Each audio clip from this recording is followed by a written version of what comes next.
We've got the second part of our series, A Nation of Criminals.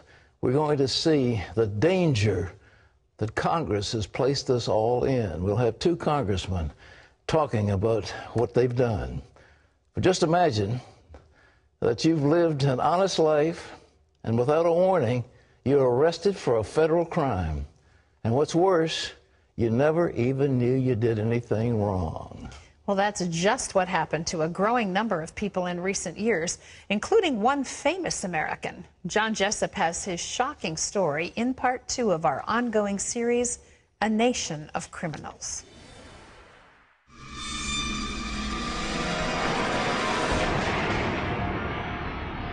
So many real-life and dramatic depictions of criminals on TV, even a casual observer knows a key element for guilty conviction is the intent to commit a crime.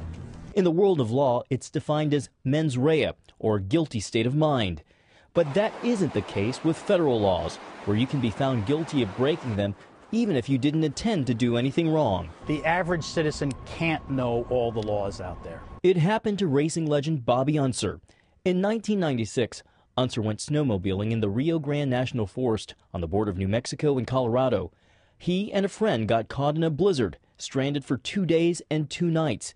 They barely escaped with their lives, but that was only the beginning of his ordeal. Bottom line is that don't trust any government agency. Just let them stand as clear from them as you can, stay away from them, because they're not there for your good. Unser found himself in the middle of a fight with the Forest Service, facing a possible $5,000 fine and 6 months in jail for violating the Wilderness Act.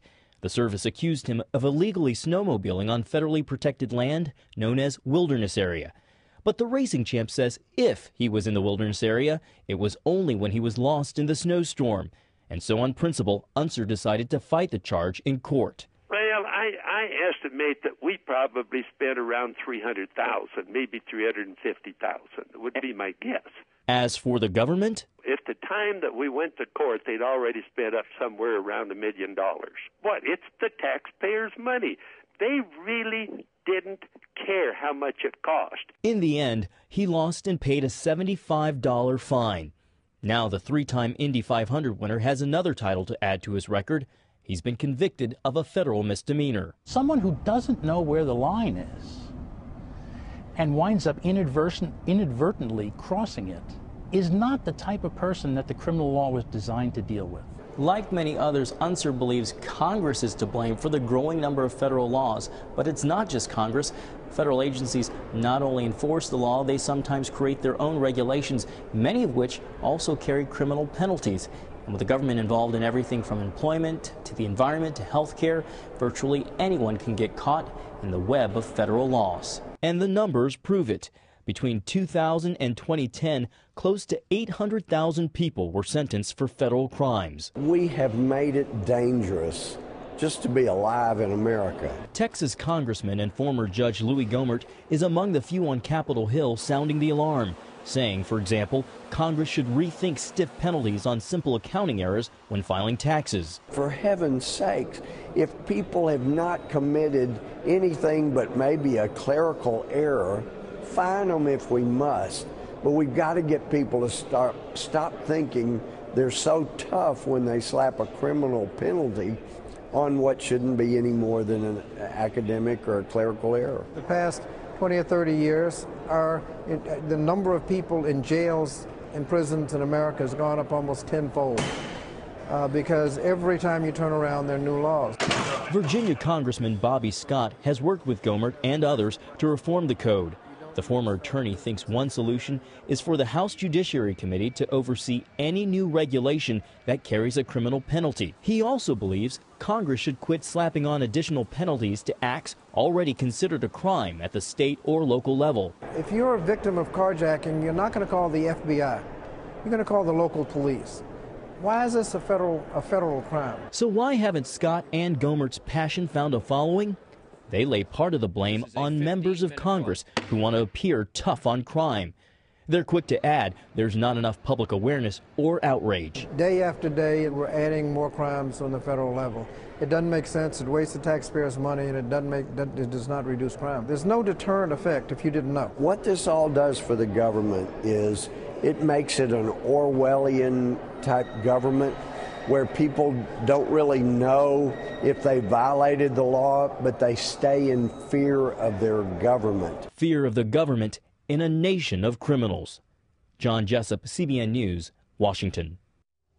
We're going to have more of these stories about the horrors that have been imposed on us by the United States Congress and by you, ladies and gentlemen, who kept insisting on us being tough on crime.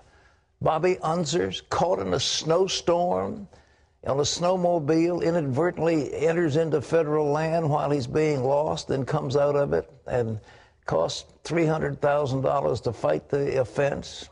He's a miscreant. How crazy can it get? It's dangerous to be alive, and that's from a former federal judge and congressman. We've got to do something about this, ladies and gentlemen. It's time your voices be heard. We're going to bring you some more horror stories as we continue this series, A Nation of Criminals. Well, you can find out more about this subject by going to cbnnews.com. We have all of our stories in the series there and additional information as well. And now Lee Webb has the rest of our top stories from the CBN newsroom. Lee. And Pat, speaking of government regulations, the Obama administration is giving around $500 million to the IRS to help implement Obamacare. TheHill.com reports that the money is only part of the amount the IRS will get to help enforce the law. That money is being given to the agency outside of the normal process for funding. The IRS will be responsible for enforcing several key parts of the law, including the individual mandate that requires people to buy health insurance. Newt Gingrich says he's still in the presidential race, but he makes it clear he believes Mitt Romney will be the Republican nominee. Well, I think you have to be realistic, given the size of his organization, given the number of primaries he's won. He is far and away the most likely Republican nominee. And if he does get to 1,144 delegates, I'll support him. I'll do everything I can this fall to help him defeat Obama, because the primary goal of the entire Republican Party has to be to defeat Barack Obama. Republican superdelegates also expect Romney to win the nomination. They're Republican National Committee members who will automatically attend the Republican convention, and they can support any candidate they choose, though. Pat? Well, we're looking at what's going on in Pennsylvania. I know we've got a story about that, but Rick Santorum faces a real dilemma, and I don't think he's quite decided yet whether he's going to stay in or get out. If he gets beat in Pennsylvania, he's finished. He's history. And Romney's going to be spending 2 to 3 times as much money in Pennsylvania as Santorum, and it's going to be tough for Santorum to win his home state. He doesn't need that kind of humiliation. He could go out of here as a real victor and claim some spoils, but if he gets beat in Pennsylvania, it's curtains. Lee? Pat, both the Romney and Obama campaigns are using the latest unemployment figures to help their cause. The White House points out that the unemployment rate fell to 8.2% last month. But Republicans counter by saying that the rate dropped largely because many Americans stopped looking for work, and they weren't counted in the government survey. The economy also generated far fewer jobs than economists had expected. The president points out that the economy has created more than 600,000 jobs in the last 3 months, but Romney says more and more people are so discouraged they're just dropping out of the workforce, and he says the president's excuses have run out. The White House has given $1.5 billion in foreign aid to Egypt. That came after meetings between representatives of the U.S. and the Muslim Brotherhood in Washington recently. The Obama administration says it's important to engage all of the parties in Egypt, including the Brotherhood. And the White House says it wants to encourage Egypt to move towards democracy. Some in Congress wanted the money, though, to be given out in portions rather than all at once. This has raised a few eyebrows, Pat. It has, because it's been hidden from the media here in America.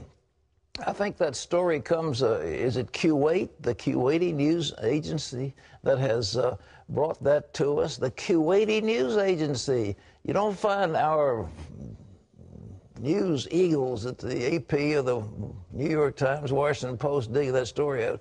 $1.5 billion of your money going primarily to the Muslim Brotherhood, which wants to destroy Israel.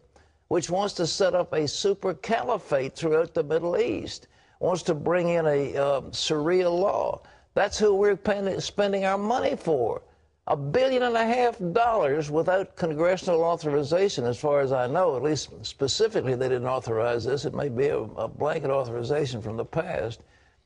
That's where your money's going, folks. Wonder, and then they sound so shocked when somebody like Paul Ryan says, well, let's cut the budget.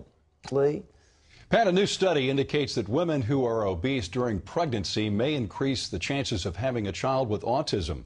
That research does not prove obesity causes autism, but the authors say their results raise public health concerns because of the high level of the obesity rate in the U.S.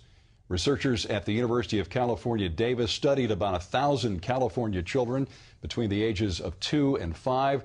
The results are being released online today in the journal Pediatrics. Previous research has linked obesity during pregnancy with stillbirths, preterm births, and some birth defects. An autopsy planned today for Thomas Kinkade. He's the famous painter who died unexpectedly Friday. He was only 54.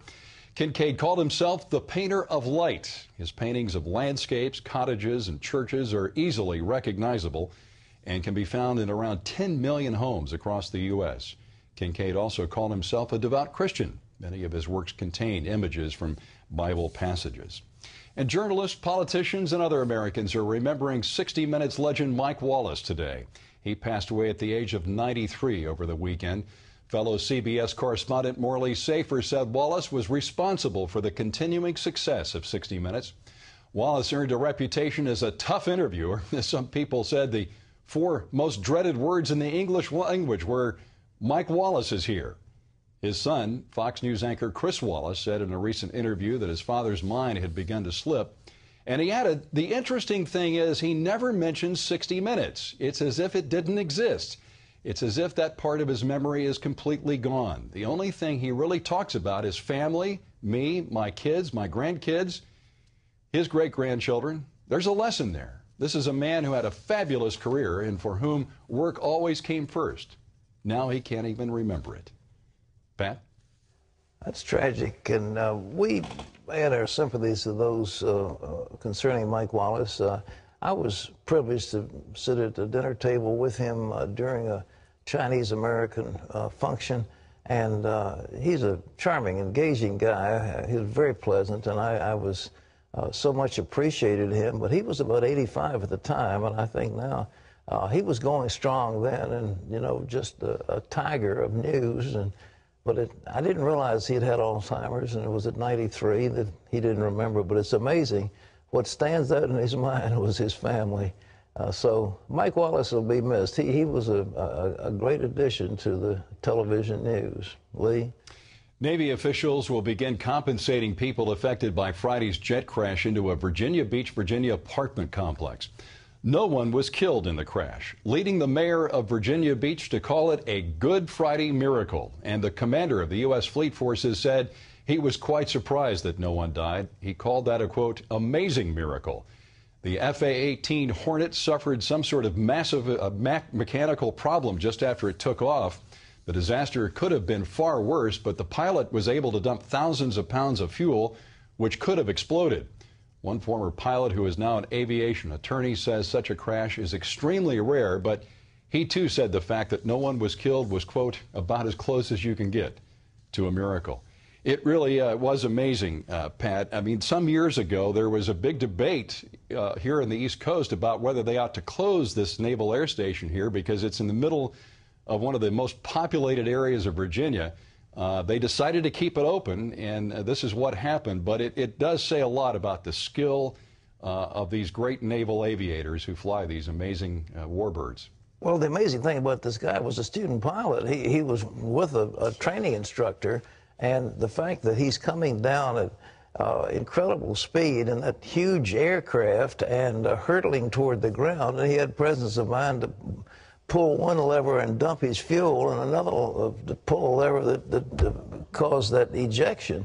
But everybody around of course, we live here, and we go down that particular road on a number of occasions. It's very heavily populated. There was a big debate about this. The Navy was talking about moving to a vacant area down around Jacksonville, I think, and it's another one about going down to someplace in North Carolina.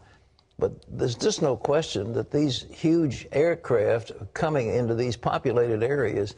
I don't understand it. It was a place where mostly seniors live. It was the middle of the day, a little after 12, and they say a lot of them were at Good Friday services. If they hadn't been at church, they'd have been dead. Yeah. It's a miracle. And everybody looks and says it's a miracle. Nobody was killed, but this thing plowed right into those buildings, smoke billowing up. Yeah, it was a huge complex, and about 5 of the buildings, well, a couple of them were totally annihilated, but at least 5 of the buildings, I think, were no one damaged. killed. So they're calling it the Virginia Beach miracle, and for that we give God thanks and glory. Tim Tebow shared a message of faith at a Super Bowl-sized Easter celebration. The New York Jets quarterback drew a crowd of about 15,000 to this outdoor church service in Austin, Texas Sunday. Fans wore Tebow jersey and his iconic eye black, as you can see there. The pastor of Celebration Church interviewed Tim for about 20 minutes. He asked him questions about leadership, football, and his famous prayers on the field. I really don't think I was the first athlete to get on a knee and pray. And it's funny because I have actually had the same routine the last 7 years. And just this year, they started calling it Tebowing, which I have no idea why. Celebration Church rented more than 100 buses to shuttle people to the event from 6 nearby parking lots. CBN programming is reaching People for Christ in Indonesia. More than 1,000 people there recently professed faith in Christ after watching CBN on TV or online.